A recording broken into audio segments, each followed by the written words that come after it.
manzozo Joselinda beshisayo Nomisimus manzozo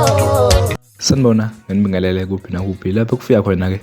yona ke esimanzonzo esikulethela indaba zikaMaskandi ifika ngesikhathi ke umqiniseko mvelase ke ongumhlaziki lapha na ke oyimele ngempela ke abaningi ke sebekhombise ke ukungamthakaseli nokumzonda ngendlela ke ahlaziya ngayo ke uMaskandi njengoba ke esho lapha na ukuthi ke uJaiva Zimnike wayibambezela ngokuthi ke egide lapha na ke kulona ke uqobo uzokhumbula ke embukele ke eminyakeni eminingi ke edlule ke uJaiva ke wagida lapha na ke ngaphansi kwalo ke uqobo engakaculi ke lapha na ke yena ke uJaiva uyasho isiqiniseko ukuthi ke ngempela ke uJaiva ukuba ke wakungeqembu lakhe leliyana ke okwangu DSD ngabe ke liphambili kakhulu ngabe ke abalandeli ke abanciphanga ngabe ke bakhuphuka kunokuba ke benciphe awuyizwele ke nangosiqiniseko mvelase ke echaza kabanzi siyabonga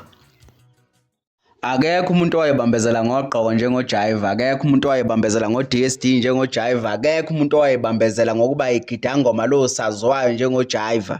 igidangoma elinjani bafowethu elibhalayo ingoma liphinde lihambe liyocula lenze yonke lelo lidlala isiginci igidangoma elinjani lele qenjini uJaiva bafowethu mina ngiyakholelwa ukuthi la abalandeli bakaMgqumeni ababegcela lapha kuDSD belindele elikhulu ngabe laba balandeli usabagcinile namanje ngabe bando kunokuba bahlakazeke nje abagcina behlakazekile nje bebhala amashethi amhlophe ngonjo mane go laba balandeli ngaba kaJaiva ngabe ibrand kaJaiva ikude kabi kubuka Jaiva Zimnike awe ishaywe mafala lithi ngeke uyathathaza hey ayibambezela umntana omuntu ngokuba nomoya ophansi ngokuba nenhliziyo ende ngoba yilento nje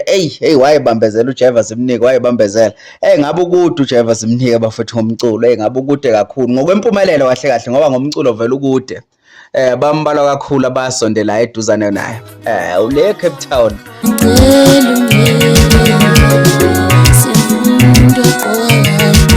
When